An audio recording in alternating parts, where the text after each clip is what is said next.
In our first story, the opposition New Patriotic Party has taken its campaign to the Ashama municipality here in the Greater Accra region. Earlier, the campaign trail stopped over at La, where the flag bearer and some regional and national executives of the party paid a courtesy call on the Lamanche to seek permission to use the trade fair site, which falls within his jurisdiction, this Sunday for their manifesto launch. Nila acknowledged the respect Nana Addo Dankwa Akufo-Addo has accorded the guns to.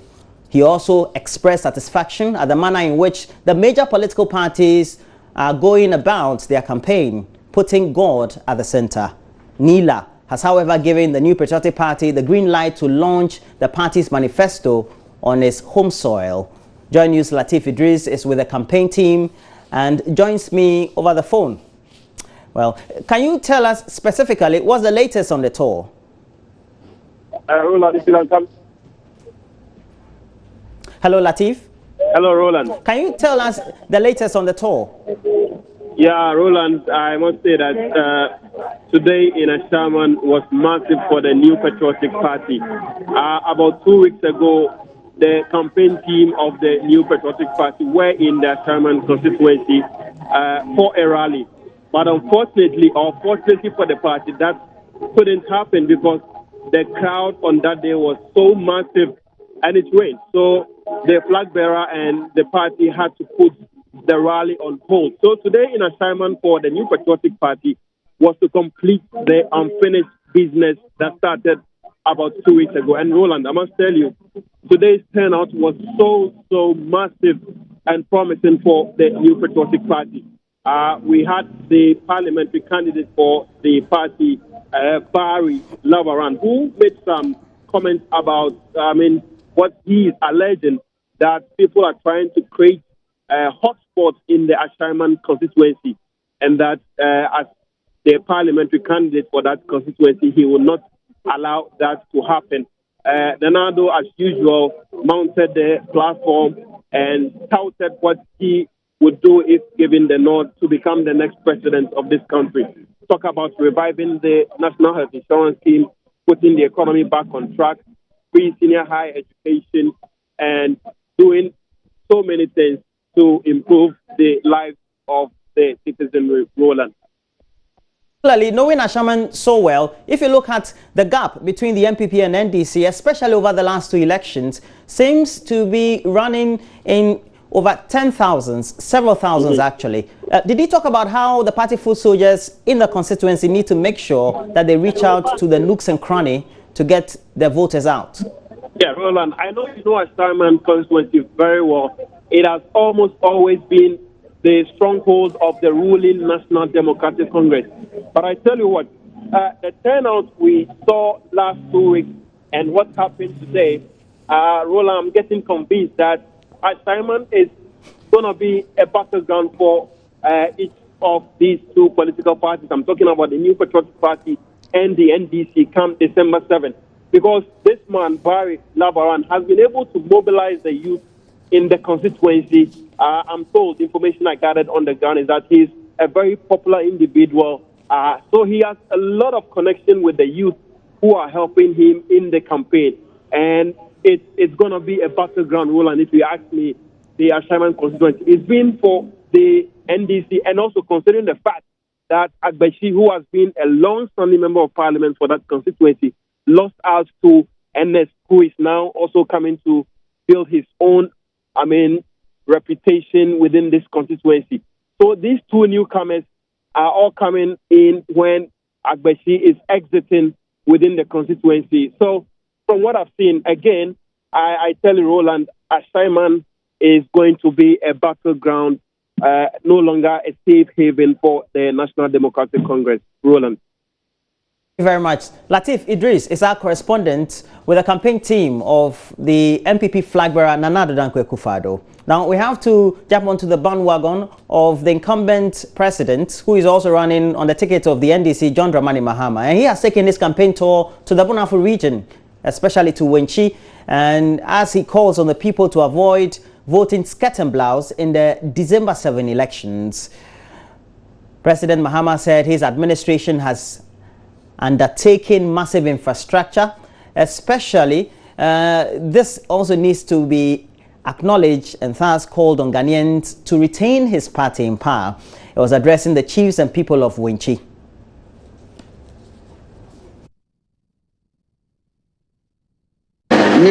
Nipa betimi aye maye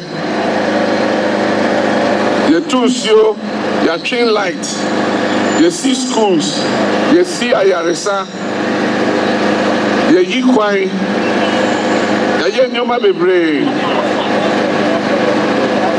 na say emrepi no nipa ebin mo oma sheda ye oma dwen se omo ntia se obi ti bi so I can say empuntu en here kanye en here ayaresa en here school in here akwa en here na me ameka ne say sa ne oma no aye friend infrastructure akwa telephone ayaresa schools ensio kania ni nyina sa infrastructure no ati se nipadua no se we nipa na enompe ni umu a we nipa nipadua no enompe no ena ema ehonam no etimi gina ho enti sa social infrastructure no eye ye nompe na ewo ye nipadua no akwan ayaresa schools kania ensio telephone sanyo mani na any skeleton human skeleton ansana wode ni aka no ehonam no aguso enti se ohwe oman na. Meanwhile, the flag bearer of the Progressive People's Party has declared 3 days of mourning for its 2012 flag bearer, Madam Ivaloko, who died on Thursday.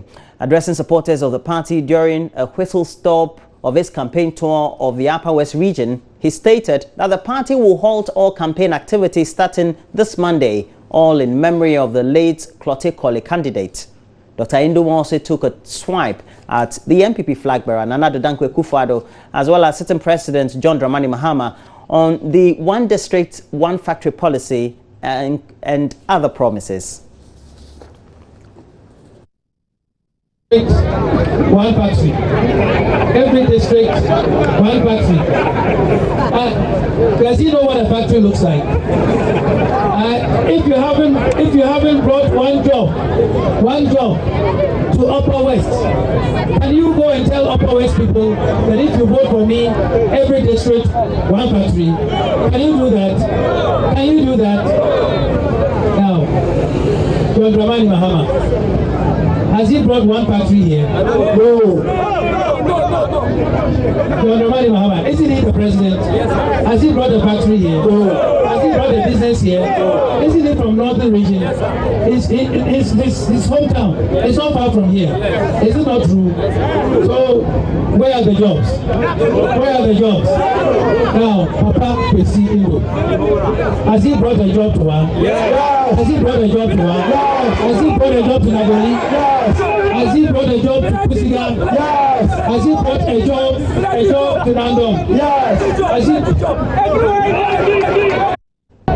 An Accra High Court has given the Electoral Commission clearance to receive filing fees from presidential and parliamentary nominees vying for the 2016 general elections. The Progressive People's Party filed an application for injunction praying the court to restrain the Electoral Commission from receiving the said amount being charged because it amounted to capricious as well as arbitrary use of power. The judge in his ruling deferred the reasons for the judgment to a later date. Joseph Akable was in court and has filed this report. So the PPP's application for an injunction has been denied by the High Court, presided over by Justice Daniel Mensah. Now today in court, the PPP's legal team, led by Dennis Ofoswapia, argued that the court should grant the injunction because they were of the view that PNDC Law 284 requires that the Electoral Commission was supposed to state the specific amount of 10,000 cedis and 50,000 cedis as the parliamentary and presidential nominee fee respectively, in the CI 94 that was approved by Parliament. They argued that this was not stated in the said provision. They were therefore of the view that the injunction should be granted. They also further stated that if the court fails to grant the injunction, the Progressive People's Party was going to suffer irreparable damage. And by irreparable damage, Dennis Appiah argued that he meant if the PPP fails to provide a set amount, they will be prevented from contesting in this year's post for both presidential and parliamentary elections. So he therefore argued that the court should grant the injunction.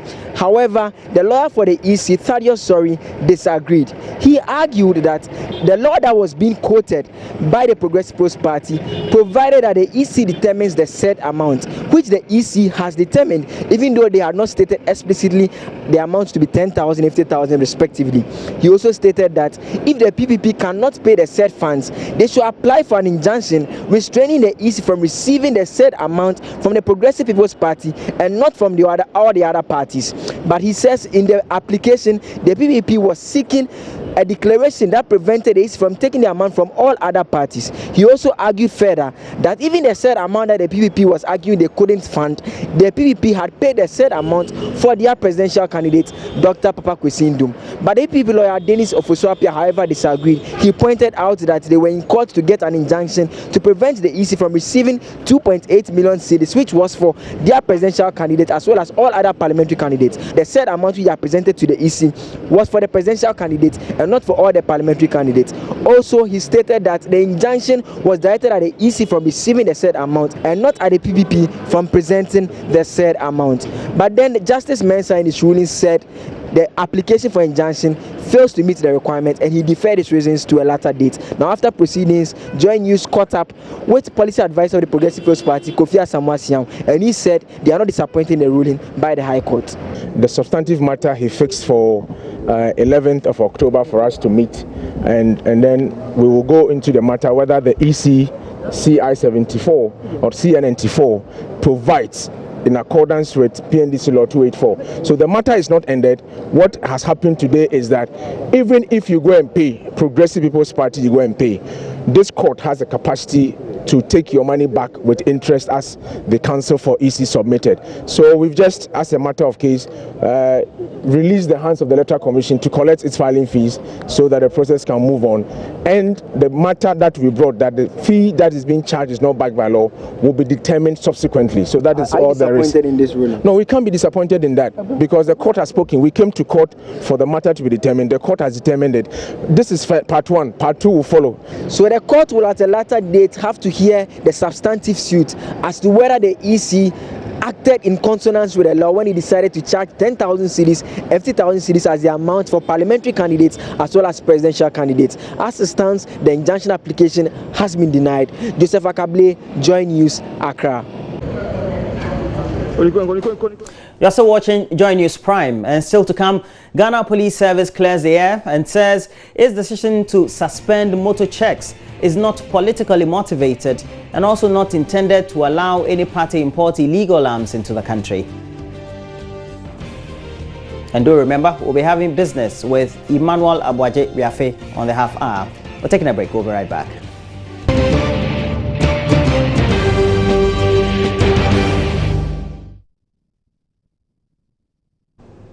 Thanks for joining us once again. The Ghana Police Service says its decision to suspend motor checks is not politically motivated. They are appealing to the general public, especially politicians, to refrain from placing such interpretations on their directive.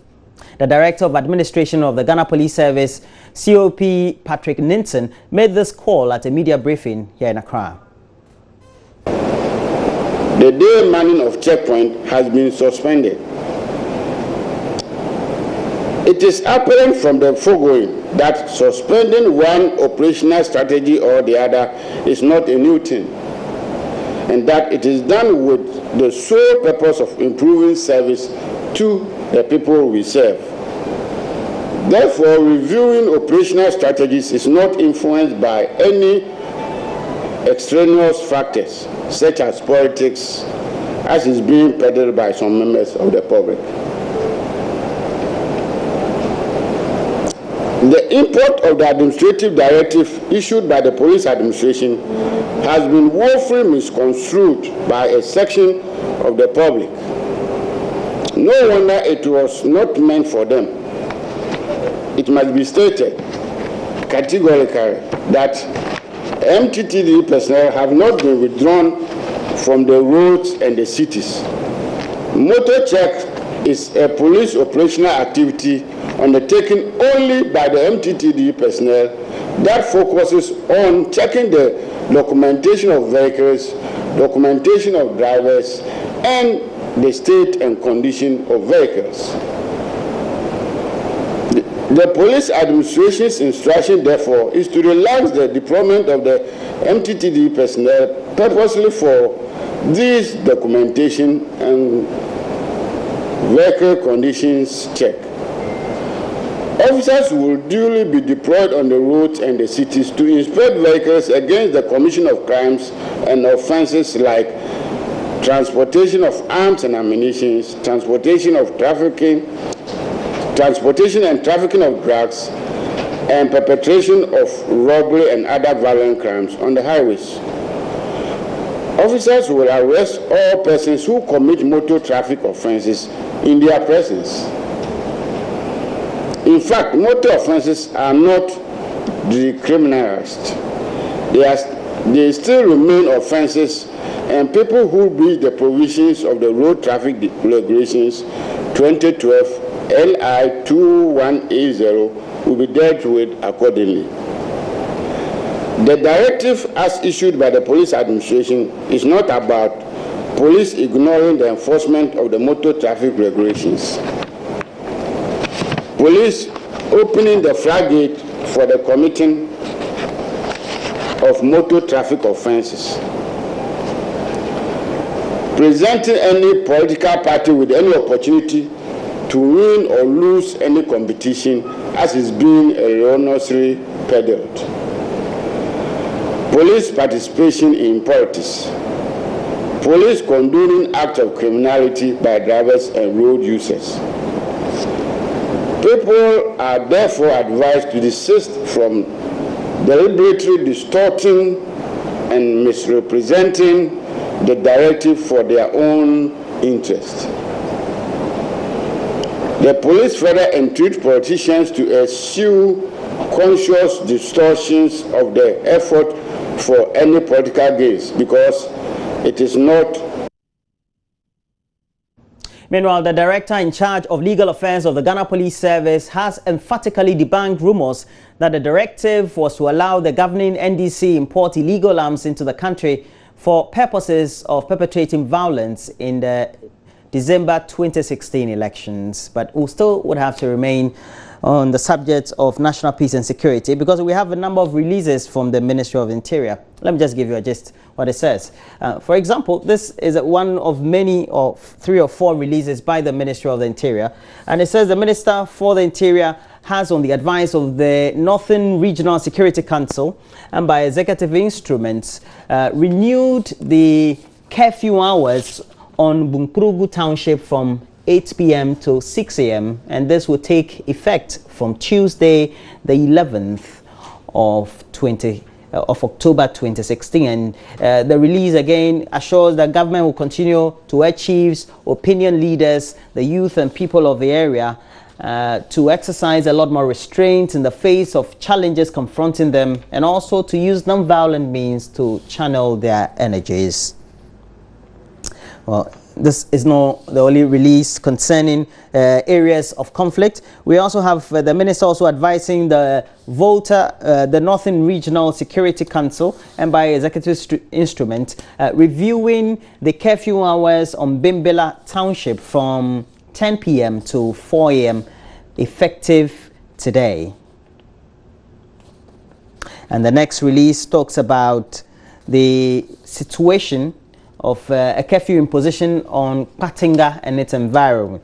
And we know that it's also by executive instrument and based on some advice from the Northern Regional Security Council. And the imposition of the curfew on Patinga and its environs is from 12 midnight to 4 a.m. effective today. And the last one is for the area of Alavanyo and its environs. And it says the imposition of curfew on Alavanyo and Nkonya townships in the Volta region. And again, this is effective today. That is started the early parts or the early hours of today. So we all just have to take a lot more note of some of these, especially for those of you who are residents in some of those areas. But more importantly, we would also want you to get a lot more interactive on this very subject, and you can always log on to our social media networks. And if you want to comment on any of our election stories, please make sure that you use the hashtag ElectionHQ. Let's move on to a lot more news. And the governing National Democratic Congress pledges not to thwart the will of Ghanaians in the upcoming elections. And that's the assurance coming from the Vice President, Kwesi Emisa-Arthur. And he was addressing members of the Socialist International Movement at a meeting here in Accra. He said government will not interfere in the electioneering, but will also provide the needed support to the Electoral Commission, all in a bid to ensure the polls are free and fair. The meeting of Social International Africa Committee is for member parties to renew and review policies in their respective countries towards social justice for all its citizenry. The Vice President, Kwesi Emisa-Arthur, who formally opened the two-day meeting, says the government of Ghana is committed to providing greater access to the vulnerable in Ghana. In the run-up to the elections, the Vice President assured of the NDC's commitment towards a free and fair election. We are exactly 2 months from Ghana's general election, and we expect that the Socialist International, in accordance with standard practice, will send a mission to join other international observers to observe our election. As a governing party, we pledge to do nothing to thwart the will of the people of Ghana. We will respect the rules of engagement without interfering in the work of the state institutions that are assigned responsibility to ensure free and fair elections. The NDC is confident of success in this election. But winning the election is not our only objective. Our responsibility is to use that victory to pursue the goal of creating a fairer world, eliminating poverty and inequality, and creating opportunity for all to achieve their potential. That is our commitment. Meanwhile, President of Socialist International urged members to develop policies that will guarantee equal opportunities for its citizens. We want to promote policies that will provide an umbrella, will protect the weakest, those who suffer most from inequality, those who are discriminated against because of gender, ethnic or cultural identity, of our citizens, of your citizens, of Africa, of its people, and the citizens of Africa be realized. A united, cooperative, self-determined Africa which provides for and owns its own solutions to its security, economic, and social problems. Of course, we need development and growth. They do not provide automatically a better society. In many cases, we see improved economic indicators, but in real economic terms, it is a benefit for the few. The two-day meeting, which ends on Saturday, will also have members discussing and reviewing commitments towards peace and security in the sub-region. You're still watching Joy News Prime. We're taking a break. When we come back, we'll have business.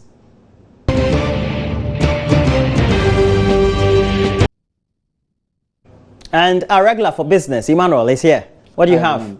Well, in business, the World Bank president is assuring, or he believes, he does not think that Ghana and other African countries whose debt levels are soaring could slip back into HIPIC. You know the controversy surrounding HIPIC. Yes, I do know.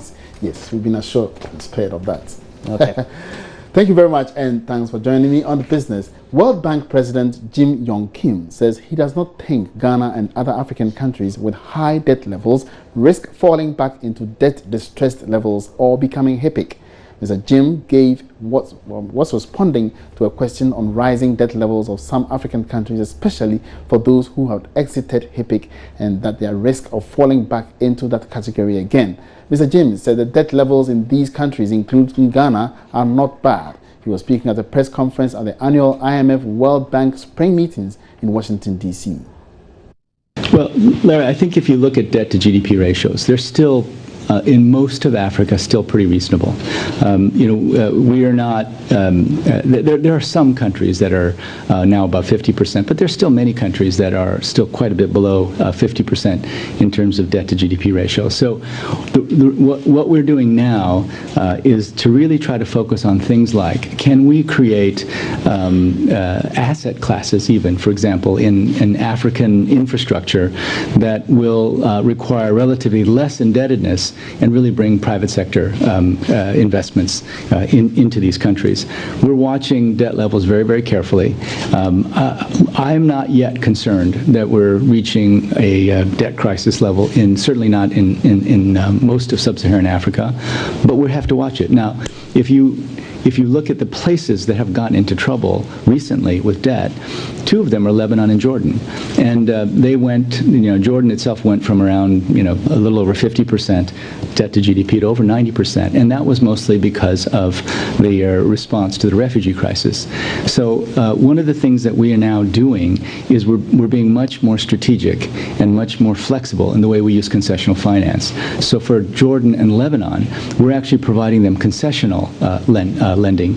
We took some money from the UK that was given as a grant and go to the capital markets, blend the two, and can provide 15 to 20-year money at close to 0%, because we want to show that when countries provide a great service for the world in absorbing Syrian refugees, that they should not become indebted, and certainly not indebted with short maturity, high interest debt. So we're following it very closely, and I think the new flexibility that we have in using concessional resources will help us even more in being able to respond to situations like Jordan and Lebanon.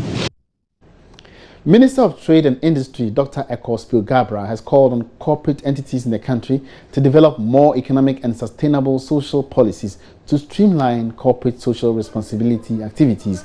Dr. Gabra says the private sector's contribution to social responsibility in the country could be enhanced through the systematic implementation of a sustainable policy. The Trade and Industry Minister was speaking at the launch of the National CSR policy in Accra. Companies in the past have embarked several initiatives that they considered as corporate social responsibility. This, however, did not fall in line with proper policy guidelines and eventually did not yield the desired results. The development of a policy document for CSR was commended by the New Partnership for African Development in its 2011 peer review report. Speaking during the launch of the Ghana National Corporate Social Responsibility Policy in Accra, Dr. Pilgabra said, without a sustainable and economic policy, the targeted national development for the country will not be achieved. He therefore urged corporate entities to develop appropriate policies to meet their targets. Corporate social responsibility must also be commercially and financially sustainable.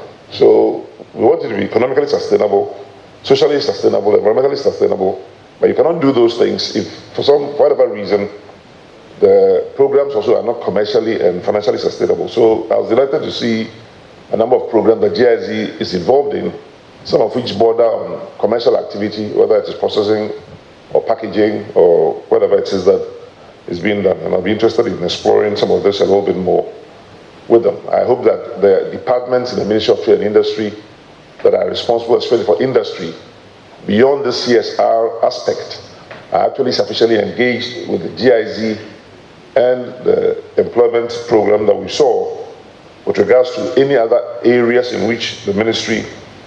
His part, German ambassador to Ghana, Christoph Retzlaff, outlined some relevant actions that Germany has undertaken to make it the best country within Europe. He noted that such policies could be emulated by Ghana to help sustain its CSR policy. In social responsibility, Germany is actually one of the leaders in Europe and maybe also worldwide. We have always seen the private sector and companies as a very relevant part in our society. society. We have in Germany developed a concept that's called social market economy. That means that gaining profits, earning profits for company is one thing, but having a social responsibility for the employers and the workers is another thing. You have to bring both together. You have, as an entrepreneur, you have, of course, a responsibility towards your people working in your company. You have a responsibility towards the environment, and these are all examples. The policy is seeking to promote a partnership between the public sector, private sector, and the community to create shared value for society and entities. The Chief Executive Officer of the Chamber of Telecommunications, Kweku Sechiado, has emphasized the increase in the number of smartphones in the country as key to the country's agenda towards attaining a cashless economy. Smartphones in use across the country are estimated to be over 8 million. This, according to Mr. Sechiado, has somewhat boosted mobile financial transactions from 29 million to over 37 million within the last 2 years. Speaking at the launch of the new Techno Phantom 6 Plus smartphone, he said this development should also reduce the cost of doing business. In Ghana, the estimated number of smartphones is 8 million, and that's more than double the number in 2014. Back then, mobile phone connections stood at 29 million. In October 2015, the number of mobile phone connections had grown to 33 million from 29 the previous year. And today, as we launch the Phantom 6 and 6 Plus, we have over 37 million mobile connections in Ghana. That's 8 million more connections in just 2 years. And to think that in 1993 or so, there were just about 4,000 mobile phones. But one area of significant growth and promise in the mobile telephony industry in Ghana is mobile money. In 2014, there were 2.3 million active mobile money customers. Driving made in Ghana products through value addition is part of the goals for the 10th edition of the Rural Enterprise Program exhibition. Trade Minister Dr. Spiogabra last week hinted government may be compelled to pass a legislation to enforce the implementation of the Made in Ghana policy if companies fail to comply with it. As part of the implementation process, an exhibition is currently ongoing at the West Hills Mall in Accra. Sheila Tamaklo was there and spoke to financial consultant of the Rural Enterprise Program, Charles Mensah. There's more in this report.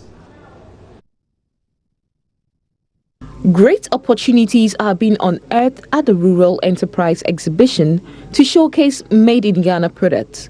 They include great sales ranging from African textile prints and their outfits to furniture sets carved out of recycled car tires. These exhibitors were definitely excited and had high expectations. Now money has come. As I go, I've made sales and then got contact. People want to be distributors. Anyway, it's they marketing our product and then make the advert for us. Sometimes we do about 20,000, 30,000, up to 40,000. Yes, after the show. Oh, exhibition has helped me a lot. You know, when we are starting going for fairs, you see, sometimes you see me with, let's say, 10 or 20 products, but now you can see it's plenty over here. It means this thing is helping us so much.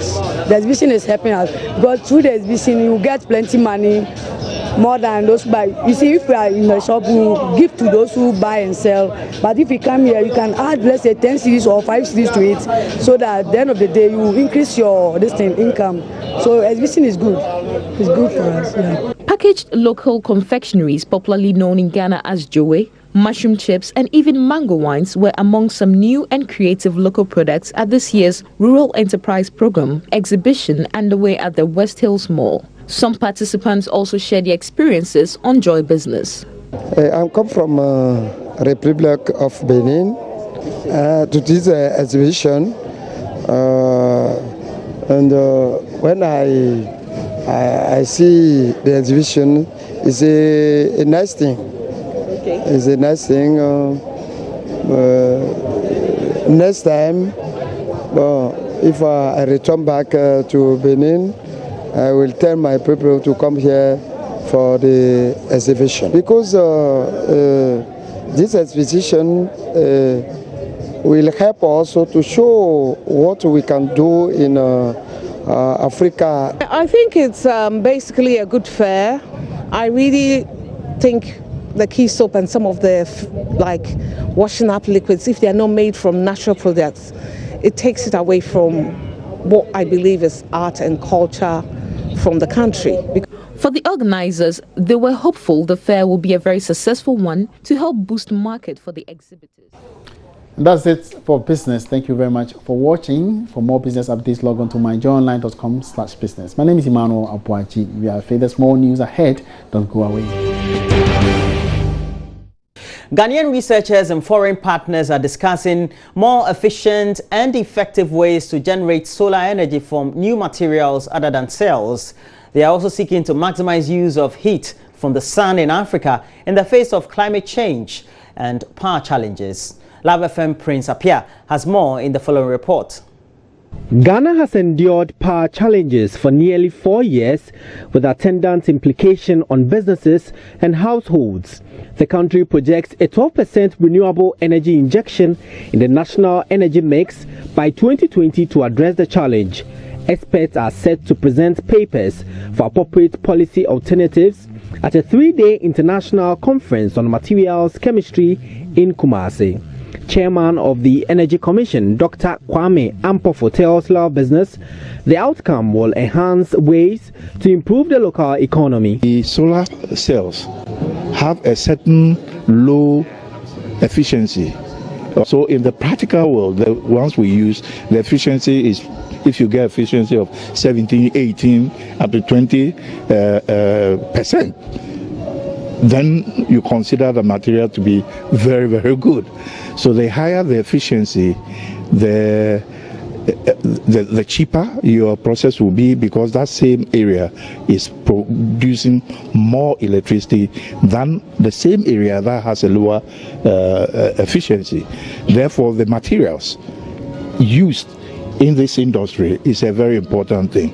Therefore, for me, as chairman of Energy Commission, I'm happy that this research is going on in our universities, because, as you know, Ghana is embarking on solar energy in a very massive way, and I myself am driving that process.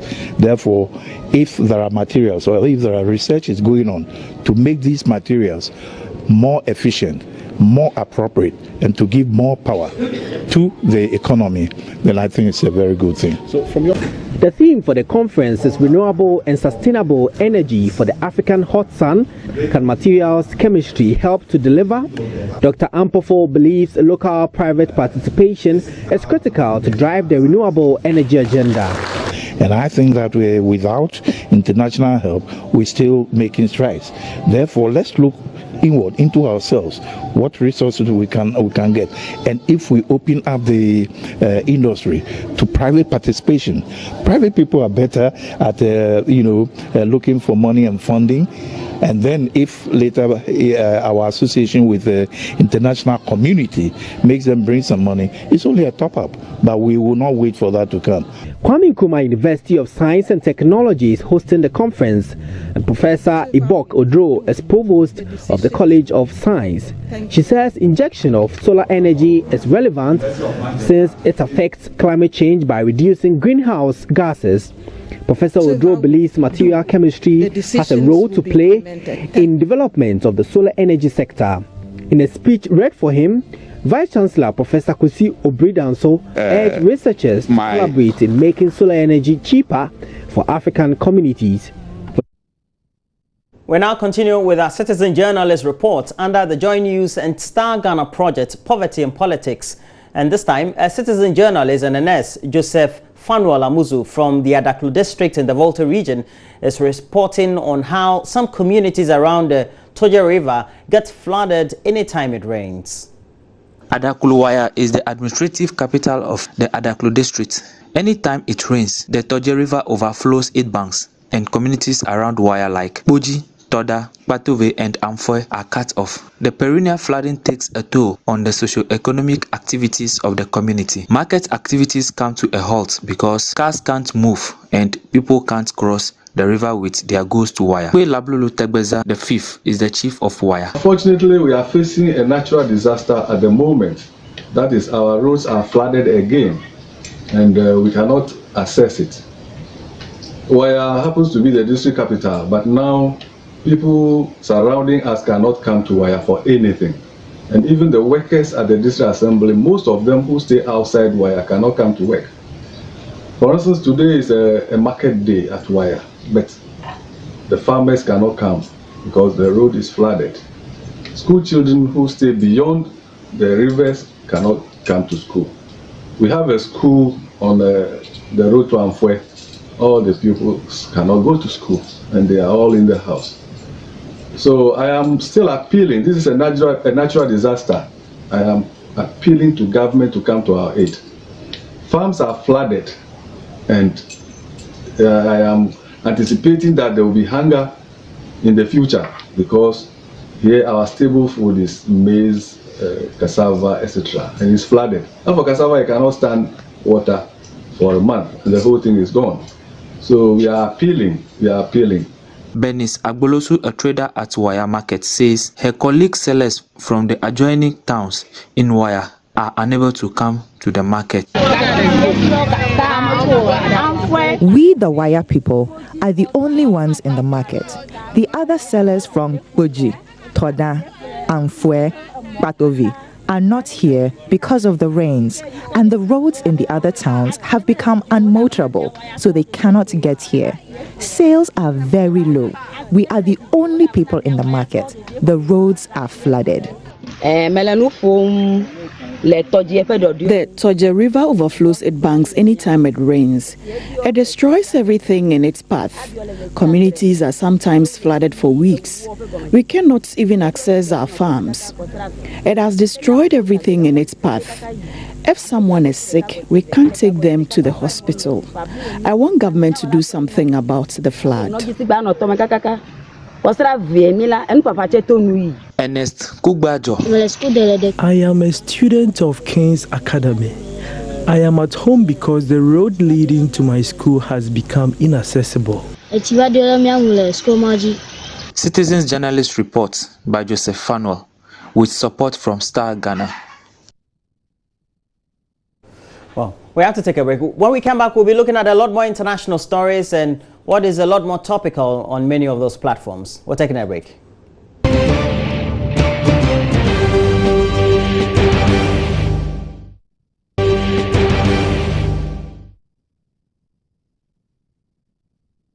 For all the things we say, for all the things that we give you, you getting interactive is the most important thing. And we have a sweet lady here, Aisha. How are you? Very well. Okay, so what do you have? Good to see you. Nice shirt. Thank you. But it's very true that what our viewers tell us is very important to us. That's why it's time to get to know what's coming up on your most interactive segment. And South Africa's Archbishop Desmond Tutu has revealed that he wants to have the option of an assisted death. The Nobel Peace Prize laureate and anti-apartheid campaigner said that he did not wish to be kept alive at all costs, writing in the Washington Post newspaper on his 85th birthday. The question I ask, would you assist someone to die regardless of the circumstances? I know my old lady said that Dev should come and pick me, but if she sees car coming, she run away. Why wouldn't you stand there when the Dangote car with the cement bag is coming? Also, researchers from the Brunel University in London have conducted a study finding out why so many people share every workout on social media. The results are unflattering. They say the least. According to the research, people who post their fitness routine on Facebook have psychological problems. You agree? I do that a lot on my Instagram page, and I don't think I have a psychological problem.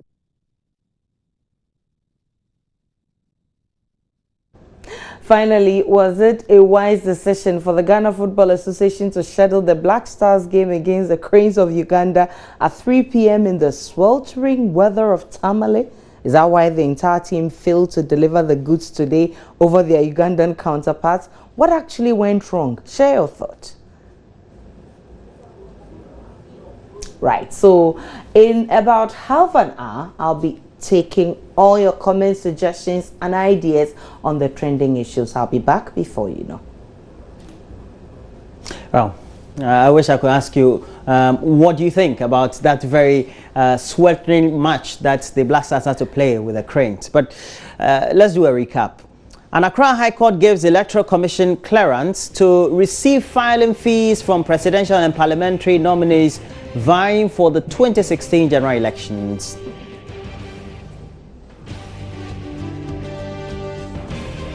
Meanwhile, President John Dramani Mahama urges electorate not to vote skirt and blouse in the December elections, even as the MPP's Nana Addo Dankwa Akufo-Addo takes his Greater Accra regional campaign tour to the Ashama municipality. Ghana Police Service clears the air and says its decision to suspend motor checks is not politically motivated and also not intended to allow any political party import illegal arms into the country.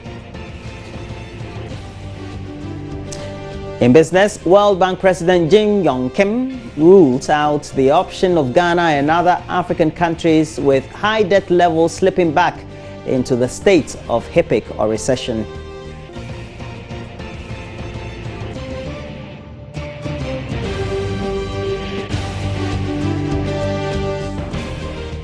Well, I guess that should be good news for those countries, including us in Sub-Saharan Africa. But let's look at this. The refugee situation in Sub-Saharan Africa continues to soar as a result of crisis in the Central African Republic, Nigeria, South Sudan, Burundi, and Yemen. As at October 2016, the United Nations High Commissioner for Refugees indicated that nearly 70 million people around the world had been forced out of their homes, all due to conflict. A third of this number, we're told, are said to be refugees. Nearly 200,000 of these refugees live in the Kakuma refugee camp in Kenya. Joy News' Seiram Abladi Souza was in Kenya recently and has come through with this report on the life of one of such refugees, John Ukech, who lives in the camp. A queue of hungry refugees, both young and old, waiting for hours to receive food rations. Driven by hunger, they wait anxiously by this fence for when it will open. This is John Ukesh. He limps because of a bullet wound he sustained as a rebel fighter during the Sudan War. He has just received his ration for the week, about 5 kilos of cereal. John completed high school in 2015 and therefore takes time to teach his 11 children every day. He wants to be a medical doctor in future. I came here in 2002 during the fighting of the Sudan fighting in Kapweta. That time I was shooting in my leg. When I reached in Kakuma, according to the people I got in here, they are advising me, okay, you better start to education. After that one, I'm starting stand-up. Stand-up 4, I finished standard 8 in 2008. I was in the camp, I am not allowed to go into a school. 2012, that is the time I was joining secondary. This year, 2015, that is the time I was finished Pompo. Again, the time I was in Pompo, this is the thing was giving to me. I need to the part of the doctor, to be a doctor, to help the community and relative and plus, because this is the life I'm looking for. This is my plan. In Kakuma 1 Block 3, John is elected chief. Culturally, they believe in sharing their meals and they are committed to this way of life. There's, however, a reduction in their cereal ration per month due to Bamba Shakula, an electronic financial assistance introduced in August 2015 to help better the living conditions of all eligible refugees under the World Food Programme. John and his brothers take turns in collecting ration. Yeah, today we are in our block, our chief of in community. This is the elders who assist the community. Now, according the culture of the Luo, we are grouping together. In my place, I don't have food. That is, we going for our brother. Yeah, I get food. Tomorrow for another person, we get food. Okay. John has 3 wives, and Cecilia is the second. John lost his big brother during the civil war in South Sudan 13 years ago. He is now responsible for Cecilia, his late brother's wife. She is currently pregnant for John. Cindy is 19 years old and John's 3rd wife. She's also pregnant, and he's under pressure to provide for the entire family. Like from morning to afternoon at 1, only I hit 1, only 1. Until tomorrow I hit 1. Not even because of food, problem of food. John is not happy about Bamba Shakula, as his current food ration does not see the end of the month. The time the Bamba Shakula come, now people they are suffering now because of Bamba Shakula. We don't like now Bamba Shakula. Yes, we don't know, but we don't have any food. For refugees, they cannot be able to giving us the food. They're giving us the small food and not be enough to people at home. When the rains come, backyard farms are destroyed and daily movement become more challenging. John and his elders are committed to instilling peace in their community and the youth. They also advise them, ensuring they take up education and sports very seriously. Very nice. With his determination, John hopes to get a good job and transform his fortunes and that of his entire family. He is also considering birth control so that he can realize his dreams.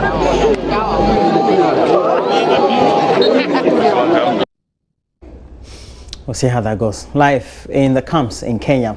And that report was brought to you by Abla D'Souza. Now let's look at this. Population size, economic power and proximity to the school could be disincentives for patronage of government's community day senior high schools. President John Dramani Mahama has already promised in his 2012 manifesto his government would also build 200 community day senior high schools of such nature by the end of its term. But almost 4 years on, only 11 of the number so far have been commissioned. The 5 stream schools are located in deprived communities to address access to education in rural Ghana. These deprived communities are, however, faced with many challenges that could affect the gains expected.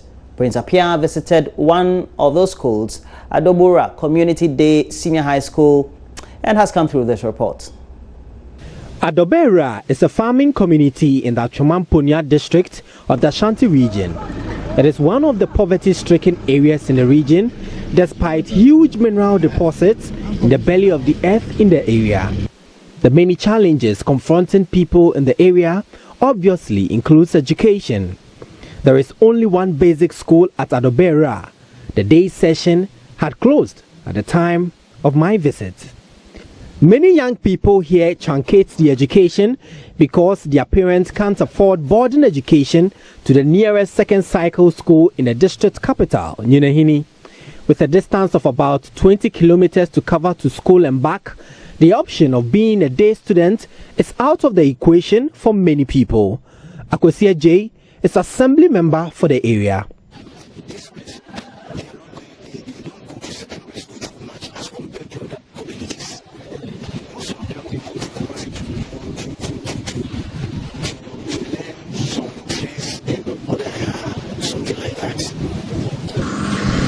Construction of the Community Day Senior High School ordinarily brings some relief to residents, especially junior high school graduates and parents.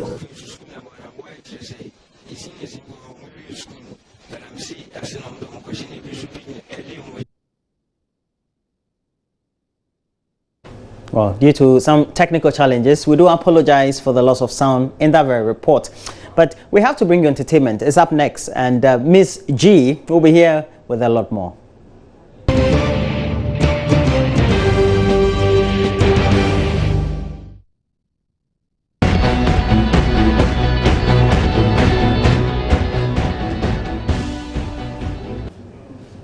Gary L. Smith is here. What do you have? I know that at least the Black Stars that we all love, they drew against the Cranes of Uganda. We all love them, don't we? Yes, we do. Good. But it's as if we have a lot more apathy, etc. Well, no, it didn't happen in Tamale because the crowd there was very good, and they were unable to take their chances. They were quite wasteful. That was it. Okay. Right. Thank you, Roland, and thank you for joining us. And as he began, the Black Stars drew goalless with the Cranes of Uganda in Tamale. Let's get highlights of that and get some more news on that. Now let's see what Atsu can do. Aful is on the right, looking to get the cross in. Chance at the back post. That was a wonderful opportunity for Jordan Ayew to get the opening goal, and he's missed. Maybe the water break worked because Avram Grant started having a chat with the boys, and now they relegated last season despite the 7 goals that he scored in the last campaign. And of course they lost their manager over the last couple of days as well, so he'll go back to a new boss, will Jordan Ayew, when he returns from international duty. He might have just got a glimpse of his brother Dede on the bench watching this game in civvies. Now chance at the back post again on Yango, not that convincing this time. Now some pace here from Uganda. Mia on the right. Disappointing cross. There were 3 waiting in the middle there for a decent ball. At some point they've got to try and get it on target. Now let's see what they can do. Jan takes it. Onyango is equal to the task in the next game. He has a chance for Ghana. Off target once more from the set piece. This time Makaso perhaps a little bit closer.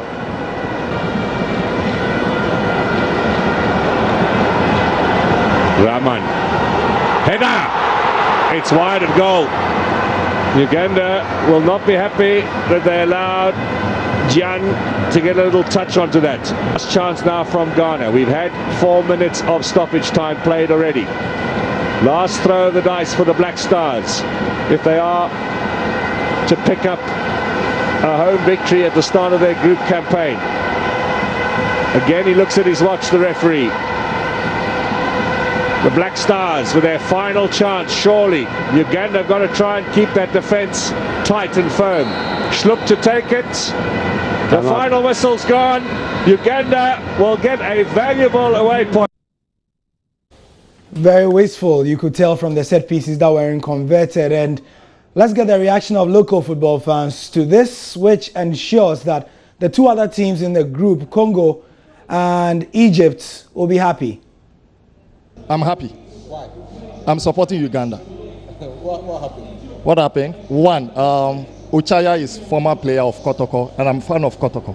So I'm supporting them. Whoever plays against Ghana, I'm supporting against Ghana. It's Nilan Tevanapoya and his government killing the national team. It's okay, since we're playing, this is our first game, and we're not all that prepared for the match. I can see from the players, we're not all that prepared for the match, so to me it's okay. Oh, probably the Blessed themselves didn't turn up for the match. The Blessed themselves didn't turn up for the match. Yeah, I'm not happy about it because the players did what I want them to play on the pitch, and moreover, I think the weather too is very bad over there. They always say that we have more than 25 million coaches, and you heard the last man speaking. He said the players did not do what he wanted. Very interesting. Across the continent, Uganda was one of 9 games that will be played this weekend, and here are the rest. Cote d'Ivoire versus Mali tomorrow, Burkina Faso, South Africa, Senegal, Cape Verde, and then on Sunday we have Zambia versus Nigeria. And yeah, those are some of the matches, topical ones actually. Don't forget that in Ghana's Group E, there will be Congo playing against Egypt. Egypt will be going away, and the Black Stars will be going next month for their next game in the World Cup qualifiers away in Cairo against Egypt. That will be one good game, we hope. In boxing, Joseph Agbeko has to fight very, very soon, and he's visited the National Chief Imam on a courtesy call as he tries to drum up local support ahead of the bout. I would say that this fight is very, very important to me, and equally important to Ghana, because I don't stand in the ring to fight for myself. I stand to fight for Ghana, to defend the good name of Ghana, to raise the flag of Ghana very high. I'm fighting someone from Tanzania, and I have to make Ghana proud. And I can't do that without the support and prayers from the religious leaders, the decision makers of this land. I have to step my feet here today to take the blessings and every support from the National Chief Imam. Is very, very important to me. I've been training, I've been in the gym for some time now, so I would say I'm very, very prepared. I'm very, very ready physically and spiritually, because I know the whole Ghana is behind me. Everyone is praying for me. Plus my hard work, there is no way I will fail. The night will be packed with boxing, comedy, music and everything. It's a night packed with entertainment. It's full of entertainment. We are fighting for peace. This event is for peace. So we have the musicians, the actors, the comedians, all of them are coming on board to make the night a very entertaining one. Joseph Agbeko there, and that's how we end the sport. You can get full match reports of the Ghana-Uganda game on myjoyonline.com sports page. Also, if you head over to our Facebook page, you can see more pictures from that game in Tamale. And our correspondent Benedict Owusu will be sending us more post-match information from the press conferences that were held this evening. I'm Gary Al Smith. Catch you later. And that'll be it for now. But please, I hope also you've enjoyed this very edition. As far as we're concerned, please make sure you get interactive. And this is your election headquarters. And so in your interactions with us, please always use the hashtag ElectionHQ. But do remember, this very Sunday is when the MPP launches its party manifesto for the 2016 elections. And we know that it's taking place at the Trade Fair Center here in Accra. But for more news, please make sure you log on to the foremost portal we have in Ghana, myjoyonline.com. And then log on to Facebook, join us on TV, and you can always interact with us through the number 0560 800,000 on our WhatsApp platform. That'll be it for the news this evening. Joy News Prime. I hope you've enjoyed it. I have too, but please do make a date with us same time tomorrow.